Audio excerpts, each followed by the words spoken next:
Ya, Assalamualaikum warahmatullahi wabarakatuh. Salam sejahtera untuk kita semua.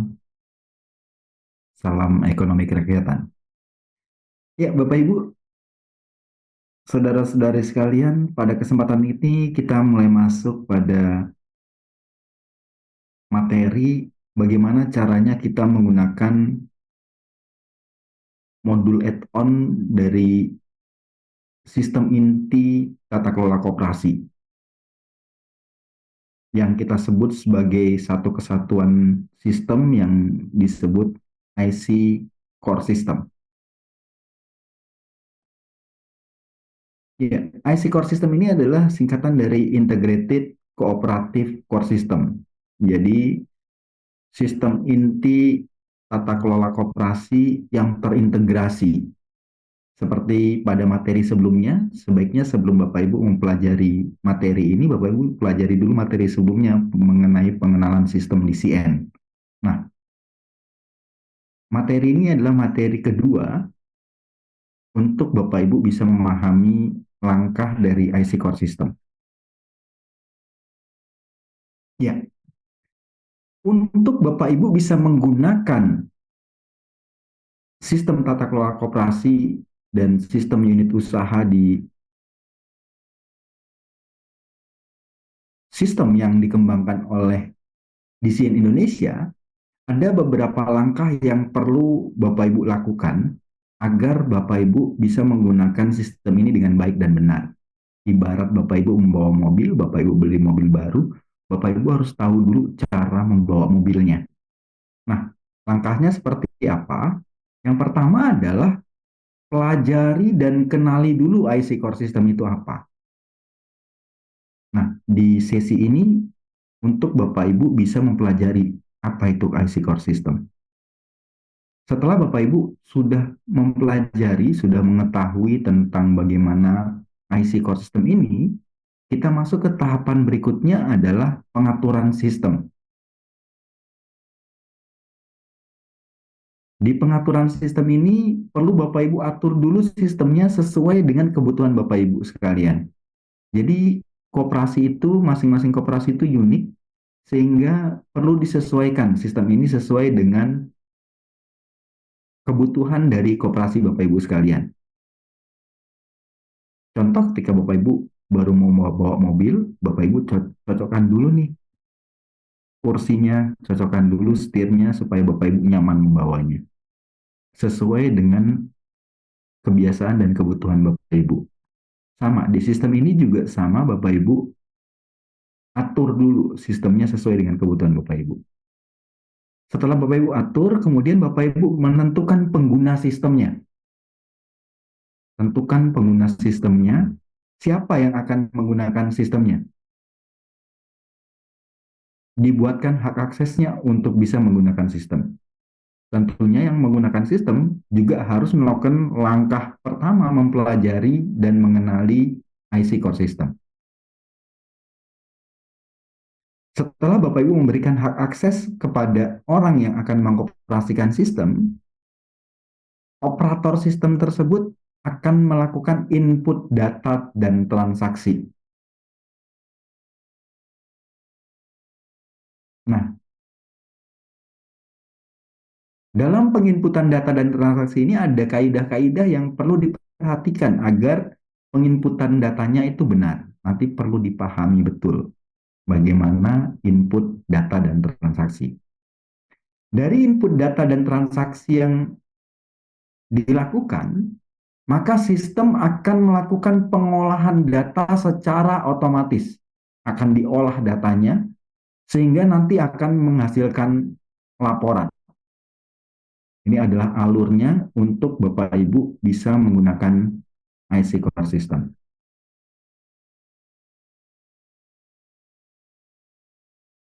Oke, kita masuk ke hal yang pertama dulu, pelajari dan kenali IC Core System. Ya, tadi kita pelajari dan kenali core system langkah pertama. Ya, kita sekarang masuk pada pelajari dan kenali IC Core System.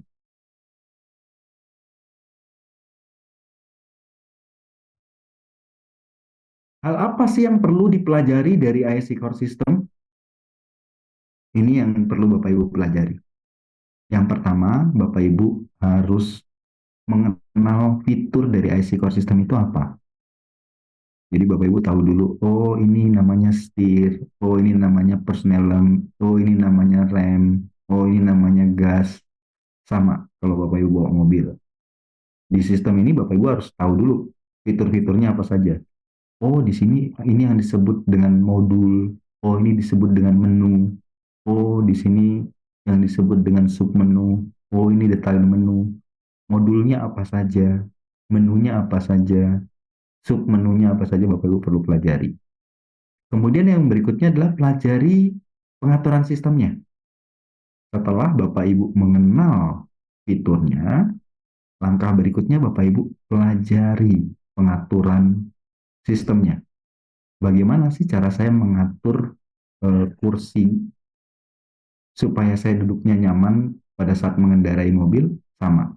Di sini Bapak Ibu juga perlu pelajari bagaimana mengatur sistemnya supaya sesuai dengan kebutuhan koperasi Bapak Ibu. Kemudian yang berikutnya adalah setelah pengaturan selesai dilakukan, dipelajari, Bapak Ibu pelajari bagaimana cara mengoperasikannya. Ya, setelah Bapak Ibu menyetel tadi setir dan kursi tadi, kemudian bagaimana cara membawa mobilnya. Nah, di sini Bapak Ibu mempelajari bagaimana operasional sistemnya. Bapak Ibu pelajari bagaimana cara menginput datanya. Data yang saya input itu akan menghasilkan apa? Itu Bapak akan berpengaruh kemana Bapak Ibu pelajari.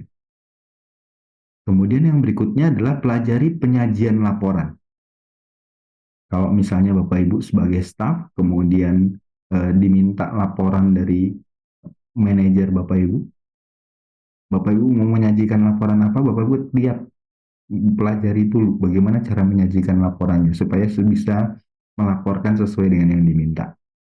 Kemudian misalnya Bapak Ibu sebagai pengelola harus melaporkan kepada pengurus, Bapak Ibu pelajari bagaimana cara menyajikan laporannya.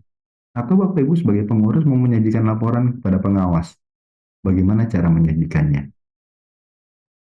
Kemudian yang terakhir adalah pelajari bagaimana mengatasi masalah dan kendala.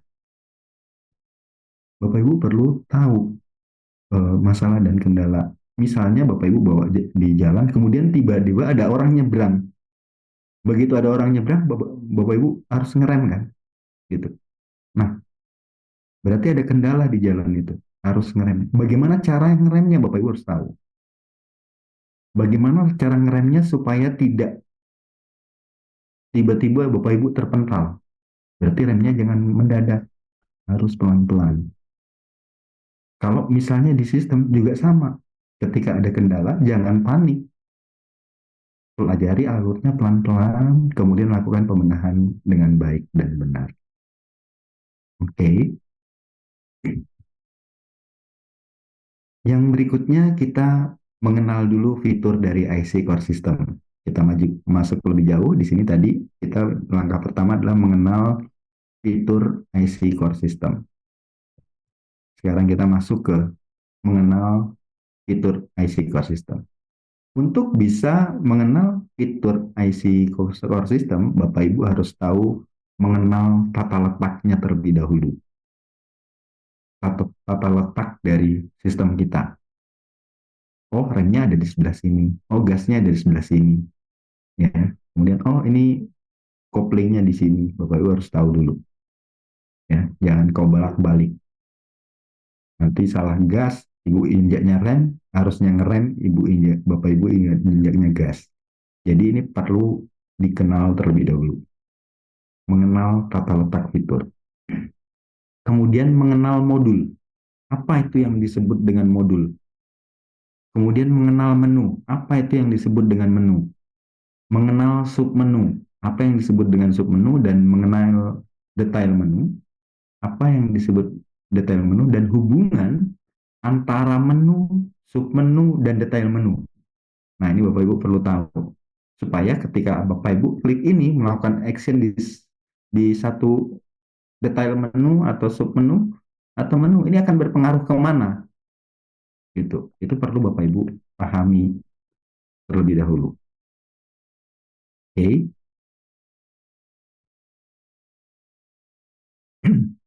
Kemudian yang berikutnya adalah pelajari pengaturan sistem. Pelajari pengaturan sistem, apa yang perlu dipelajari? Yang pertama adalah pengaturan umum. Bapak Ibu harus tahu pengaturan umum itu apa dan apa yang harus diatur di pengaturan umum. Bagaimana cara mengaturnya. Kemudian pengaturan itu akan memberikan efek kemana. Bapak Ibu harus tahu.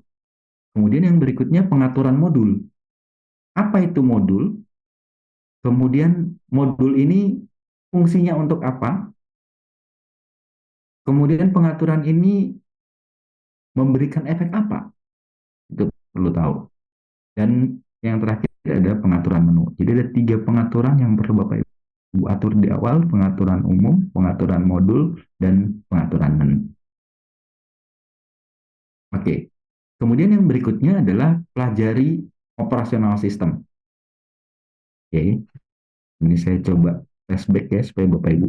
Ya, oke. Di sini tadi kita mengenal fitur sudah selesai pelajari sistem. Sekarang kita masuk ke pelajari mengenal operasional sistem. Oke, operasional sistem. Nah, apa saja yang perlu Bapak Ibu pelajari? Bapak Ibu, karena menggunakan banyak modul, sesuaikan dengan kebutuhan Bapak Ibu. Operasional modul apa yang perlu Bapak Ibu pelajari? Ya, pertama, kalau Bapak Ibu di bagian kelembagaan, berarti Bapak Ibu harus mengetahui operasional kelembagaannya. Kalau Bapak Ibu berada di bagian keuangan, berarti Bapak Ibu harus mengetahui operasional keuangannya.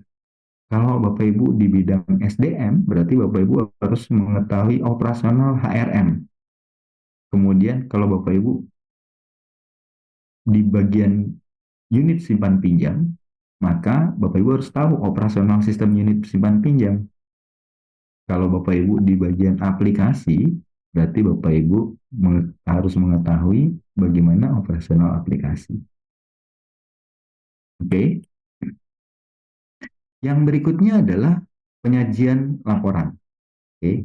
Ini saya baik lagi ini untuk mereview. Ya, tadi ini sudah mengenal bagaimana mengenal fitur IC Core System, pelajari pengaturan sistem, pelajari operasional sistem, kemudian pelajari penyajian laporan. Oke, pelajari penyajian laporan. Nah, Bapak Ibu harus tahu di mana letak-letak untuk menghasilkan laporan. Ya, yang pertama ada dashboard. Dashboard itu gambaran umum atau rekapitulasi dari semua laporan yang ada. Bapak Ibu harus tahu di mana itu dashboard. Kemudian Bapak Ibu harus tahu bagaimana cara menyajikan laporan kelembagaan. Apa saja sih fitur-fitur yang ada di laporan kelembagaan? Kemudian laporan keuangan. Fitur-fitur apa saja yang ada di laporan keuangan? Laporan HRM, laporan unit simpan pinjam, dan laporan aplikasi. Ya, di sini yang berkaitan dengan laporan aplikasi ini terkait dengan sistem transportasi online,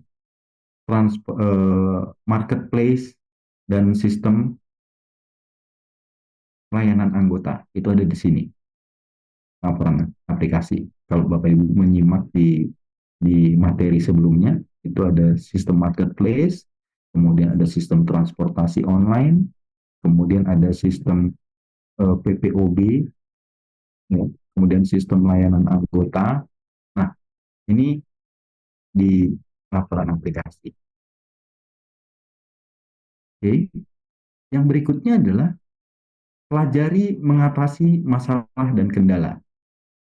Pelajari masalah dan kendala. Nah, ini kita yang sudah terakhir di sini, kita pelajari masalah dan kendala.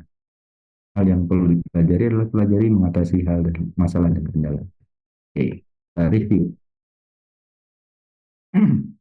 Nah, ketika ada kendala, Bapak Ibu harus identifikasi masalahnya. Ya, identifikasi masalahnya dulu. Apa masalahnya? Kemudian langkah penyelesaian masalahnya, kemudian langkah pencegahan masalah yang sama supaya tidak terjadi lagi. Identifikasi masalah seperti apa? Jadi kadang kalau Bapak Ibu pas menyampaikan kepada CS, Itu cuman screenshot, Pak, ini kok nggak bisa, gitu ya. CS-nya bingung, ini apa maksudnya, nggak bisanya apa, di mana kendalanya apa. Jadi Bapak Ibu harus identifikasi terlebih dahulu. Contoh, misalnya Bapak Ibu di bagian keuangan, kemudian Bapak Ibu ada masalah dan kendala, eh, neracanya nggak balance misalnya.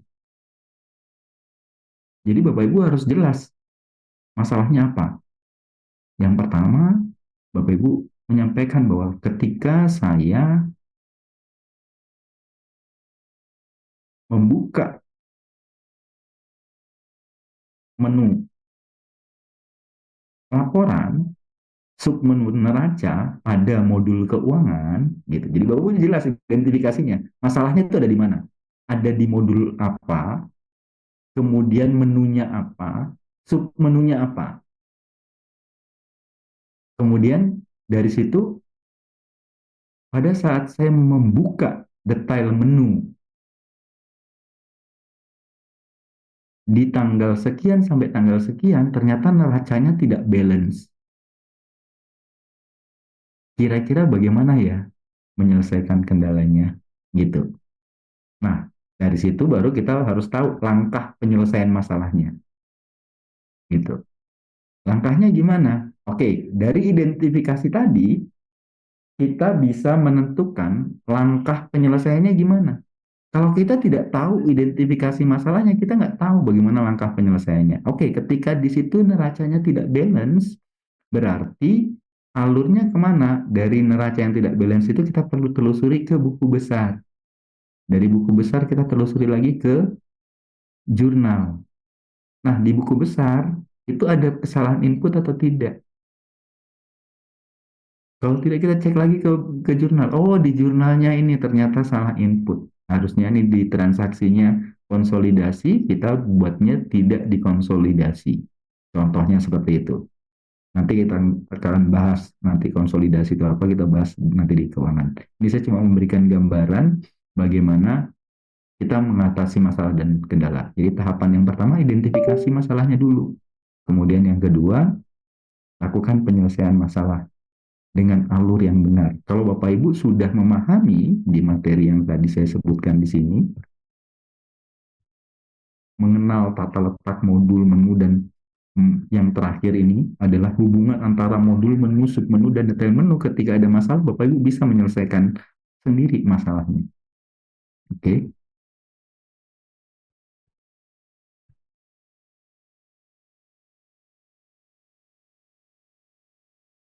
Ya. Nah, kita kembali lagi. Yang berikutnya adalah langkah pencegahan masalah yang sama. Nah, Bapak Ibu perlu membuat langkah-langkah. Harus tahu langkah-langkah supaya pencegahan masalahnya yang sama tidak terulang lagi. Oke, ini yang perlu Bapak Ibu pelajari nanti bagaimana dalam mengatasi masalah dan kendala. Oke, kita masuk ke materi berikutnya adalah pengaturan sistem. Tadi di materi sebelumnya sudah saya sampaikan ada pengaturan sistem. Di materi pengaturan sistem itu ada tiga pengaturan. Pengaturan umum, kemudian pengaturan modul, dan pengaturan menu. Masih ingat? Oke, kita lihatkan lagi supaya ingat. Nah, ini kan pelajari pengaturan umum, pengaturan modul, dan pengaturan menu. Nah, sekarang kita bahas tentang pengaturan umumnya. Apa itu pengaturan umum? Pengaturan umum adalah pengaturan awal yang dilakukan sebelum menggunakan IC Core System. Jadi Bapak Ibu perlu mengatur awal sebelum menggunakan IC Core System. Sebelum Bapak Ibu pakai, itu harus diatur dulu. Nah, pengaturan umum ini berlaku untuk lebih dari satu modul atau berlaku untuk semua modul. Jadi pengaturan umum ini berlaku untuk lebih dari satu modul dan atau berlaku untuk semua modul. Jika Bapak Ibu belum paham ini modul ini apa, Bapak Ibu pelajari materi yang pertama. Materi yang pertama sudah disampaikan bahwa ada dua koneksi sistem, yaitu modul add-on IC Core System dan modul integrasi API. Nah, sistem-sistem itu disebut modul di dalam. Jadi di dalam sistem ini, sistem besarnya IC core system. Nah, di dalamnya ada sub-subsistem tuh. Sub-subsistemnya itu disebut modul gitu. Nah, Bapak Ibu, ketika melakukan pengaturan yang lebih dari berpengaruh pada lebih dari satu satu sistem atau satu modul, itu disebut sebagai pengaturan umum. Kemudian pengaturan umum berpengaruh pada semua proses operasional dan laporan di IC core system. Ini perbedaan antara pengaturan umum dengan pengaturan modul nanti, ya. Jadi kalau pengaturan umum ini dia berpengaruh ke lebih dari satu satu modul gitu. Tapi kalau pengaturan modul dia hanya berpengaruh di modul itu saja. Oke, kita masuk ke pengaturan yang kedua adalah pengaturan. Oke, kita detailkan dulu. Pengaturan umum itu terdiri dari pengaturan master data. Pada saat Bapak Ibu melakukan pengaturan umum, itu yang dilakukan adalah pengaturan master data dan pengaturan hak akses. Ya, ada pengaturan umumnya ada dua. Ini ada pengaturan master data dan pengaturan hak akses. Kemudian di pengaturan data itu apa saja yang Bapak Ibu master data apa saja yang Bapak atur? Yang pertama adalah pengaturan data koperasi, pengaturan data keanggotaan, kemudian migrasi data, dan riset data. Jadi pengaturan master data ini yang perlu di pengaturan adalah pengaturan data koperasi, pengaturan data keanggotaan, pengaturan migrasi data, dan riset data. Oke, kemudian yang berikutnya adalah jenis pengaturan data koperasi. Jenis pengaturan data koperasi. Di pengaturan data koperasi itu Bapak Ibu harus atur tentang pengaturan profil koperasi, kemudian pengaturan unit usaha, kemudian pengaturan unit simpanan utama, dan pengaturan SHU. Ini yang perlu Bapak Ibu atur di awal. Ini masuk dalam kategori pengaturan umum karena ini akan berpengaruh ke semua modul, ke beberapa modul. Ya. Nah, tampilannya seperti apa di sistem itu seperti ini. Jadi kalau Bapak Ibu buka sistem itu tampilannya di sini pengaturan master data. Jadi klik pengaturan, klik modul pengaturan, kemudian klik master data, kemudian data koperasi. Oke. Kemudian ini adalah tampilan dari pengaturan unit usaha. Jadi caranya Bapak Ibu masuk ke modul pengaturan, kemudian klik menu master data, kemudian klik submenu data koperasi, kemudian klik detail menu unit usaha. Oke. Kemudian berikutnya adalah pengaturan simpanan utama. Nah, pengaturan simpanan utama ini perlu diatur nih.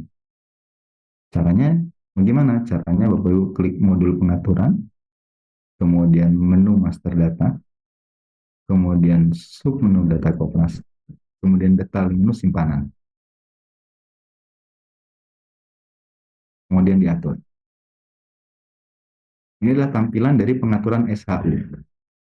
Caranya gimana? Masuk ke modul pengaturan, kemudian menu master data, submenu data koperasi, kemudian detail menu, sisa hasil usaha. Oke. Kemudian jenis pengaturan data keanggotaan. Jenis pengaturan data keanggotaan ada 3, yaitu pengaturan tipe dan grup anggota, pengaturan custom data, dan pengaturan keluar dari anggota. Nah, hal apa yang perlu diatur? Inilah tampilannya. Jadi kalau mau pengaturan tipe dan grup anggota, itu kita masuk ke modul pengaturan, kemudian menu master data, submenu data keanggotaan, kemudian detail menu keanggotaan. Nah, ini kita atur tipe dan grup anggotanya di sini. Oke. Kemudian yang berikutnya adalah tampilan pengaturan custom data. Pengaturan custom data ini untuk membuat custom nomor anggota dan custom form pendaftaran anggota. Caranya, kita masuk ke pengaturan, kemudian klik modul pengaturan, kemudian klik menu master data, klik submenu data keanggotaan, dan klik detail menu custom data. Oke, yang berikutnya ini tampilannya seperti ini. Kemudian yang berikutnya tampilan pengaturan keluar dari anggota. Caranya gimana? Caranya kita klik modul pengaturan, kemudian klik menu master data, klik submenu data keanggotaan, dan klik keluar dari anggota. Nanti bagaimana caranya? Kita akan pelajari pada saat kita mulai masuk pada materi pengaturan. Oke. Kemudian yang berikutnya adalah jenis pengaturan migrasi data. Jadi untuk migrasi data ada dua pengaturan migrasi. Yang pertama adalah migrasi data keanggotaan dan migrasi data unit simpan pinjam. Nah, ini berlaku untuk Bapak Ibu yang kooperasinya sudah berjalan kemudian ingin menggunakan sistem DCN. Nah, berarti data yang sebelumnya dari operasional koperasi sebelum menggunakan data DCN itu bisa kita migrasikan melalui pengaturan migrasi data ini. Jadi ada dua migrasi data yang bisa dilakukan, migrasi data keanggotaan dan migrasi data unit simpan pinjam. Nah, tampilan pengaturan migrasi data keanggotaan seperti apa? Ini tampilannya seperti ini. Untuk migrasi data keanggotaan. Caranya kita masuk ke modul pengaturan, kemudian klik menu master data, kemudian klik submenu migrasi data, kemudian klik detail menu migrasi data keanggotaan. Oke. Nah, ini untuk yang migrasi data simpan pinjam. Caranya masuk ke pengaturan, modul pengaturan, kemudian masuk ke menu master data, kemudian submenu migrasi data, kemudian detail menu migrasi simpan pinjam. Oke, yang berikutnya adalah pengaturan riset data. Di riset data itu ada riset neraca keuangan dan riset semua data.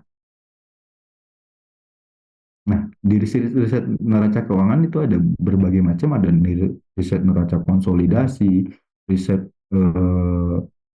neraca laporan eh, dari sistem integrasi, macam-macam. Tapi kuncinya ada dua, riset neraca keuangan yang berkaitan dengan neraca keuangan dan riset semua data. Untuk riset semua data, ini akan terhapus semua datanya. Dan yang bisa melakukan riset semua data adalah super admin. Nanti akan kita jelaskan hak dari masing-masing akses nantinya di sesi hak akses. Nah, yang berikutnya adalah tampilan pengaturan riset data. Nah, ini tampilannya seperti ini. Ada riset neraca keuangan, ada riset semua data. Kemudian yang berikutnya adalah pengaturan hak akses. Pengaturan grup hak akses, ini ada pengaturan hak akses, ini pertama ada pengaturan grup hak akses, kemudian pengaturan hak akses administrator, dan pengaturan hak akses teller. Ini yang perlu dilakukan. Jadi ada pengaturan grup hak akses, misalnya kita mau bikin hak akses, namanya grup hak aksesnya adalah staf keuangan. Nah, kita bikin staf keuangan itu memiliki akses apa saja. kita buat grup hak aksesnya. Kemudian kita bikin lagi eh, teller. Hak akses teller itu apa saja. Kemudian kita bikin manajer keuangan. Manajer keuangan itu aksesnya apa. Kemudian staf kelembagaan. Staf kelembagaan itu hak aksesnya apa. Nah, baru setelah kita menentukan grup aksesnya, kemudian kita tentukan hak aksesnya ini diberikan kepada siapa. Misalnya si Widi, dia akan menjadi staf keuangan. Maka pada saat kita menginput, kita tinggal pilih aja sebagai staf keuangan, maka akses berkaitan dengan staf keuangan akan melekat pada aksesnya Bu Widi. Seperti itu. Kemudian pengaturan hak akses teller. Jadi teller ini perlu dibuat pengaturan akses terlebih dahulu. Tidak semua admin itu bisa menjadi teller. Jadi teller yang diberikan akses itu yang perlu yang bisa melakukan transaksi teller. Jadi perlu kita lakukan pengaturan hak akses teller terlebih dahulu. Ini adalah tampilan dari grup hak akses. Ya, ini misalnya kita mau buat teller nih. Teller itu hak aksesnya apa? Kemudian admin keuangan hak aksesnya apa? Gitu. Ini adalah pengaturan dari administrator. Nah, kalau ini sudah lebih ke orangnya siapa? Yohanes Hermanto misalnya. Itu dia sebagai apa? Itu akan terlihat role dan perannya ada di role peran atau ada izin tambahan. Inilah tampilan pengaturan hak akses teller. Jadi siapa yang mau dijadikan teller ini kita perlu atur terlebih dahulu. Ya, baik. Kita rehat dulu sejenak, nanti kita lanjutkan lagi.